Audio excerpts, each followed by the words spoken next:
এদিকে নতুন রাষ্ট্রপতি মির্জা ফখরুল ইসলাম আলমগীর আজ রাজধানীর হেয়ার রোডের বাসভবন ছেড়ে উঠবেন বঙ্গভবনে। এ বিষয়ে আরও জানবো, আমাদের সহকর্মী রয়েছেন নাজমুল হাসান। নাজমুলের সাথে যুক্ত হতে চাইব এবং জানতে চাইব, নাজমুল, 10টার পরে মির্জা ফখরুল ইসলাম আলমগীর সেখান থেকে রওনা দেওয়ার কথা এবং বঙ্গভবনে তার যাবার কথা রয়েছে। এখন পর্যন্ত কি পরিস্থিতি দেখছেন?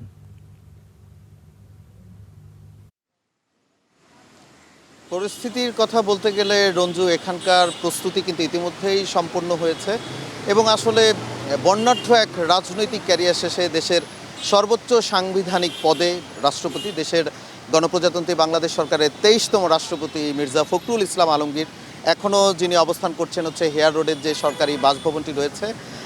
তিনি আসলে এই বছর নির্বাচন হওয়ার পরে পরবর্তীতে তাকে স্থানীয় সরকার মন্ত্রী করা হয়েছিল। তার পরবর্তীতে তিনি মন্ত্রী হিসেবে এখানেই উঠেছিলেন এই হেয়ার রোডের 35 নম্বর বাড়িতে, এবং তার পরবর্তীতে হচ্ছে যখন সাবেক রাষ্ট্রপতি মোহাম্মদ শাহাবুদ্দিন পদত্যাগ করলেন, পরবর্তীতে হচ্ছে গত বৃহস্পতিবার আমরা দেখেছি যে রাষ্ট্রপতি নির্বাচন হয়েছে এবং সেখানে বিপুল ভোটে আসলে এই বর্ণাঢ্য রাজনৈতিক ব্যক্তি কিন্তু রাষ্ট্রপতি নির্বাচিত হয়েছেন এবং পরবর্তীতে শুক্রবারে তার শপথ হয়েছে। শপথ শেষে গতকাল তিনি শহীদদেরকে শ্রদ্ধা জানিয়েছেন স্মৃতিসৌধে, এবং শ্রদ্ধা জানানোর পরে তিনি আবারও এই হেয়ার রোডের বাসায় উঠেছেন এবং আজকে পর্যন্ত অবস্থান করছেন এবং আনুষ্ঠানিকভাবে কিছুক্ষণ পরেই তিনি হচ্ছে রাষ্ট্রের সাংবিধানিক সবচেয়ে বড় পদ রাষ্ট্রপতির যে বাসভবন বঙ্গভবন, সেখানে কিছুক্ষণের মধ্যেই তিনি হচ্ছে রওনা দিবেন এবং এখানে যেসব প্রস্তুতি আসলে গ্রহণ করা দরকার সেগুলো ইতিমধ্যেই করেছে।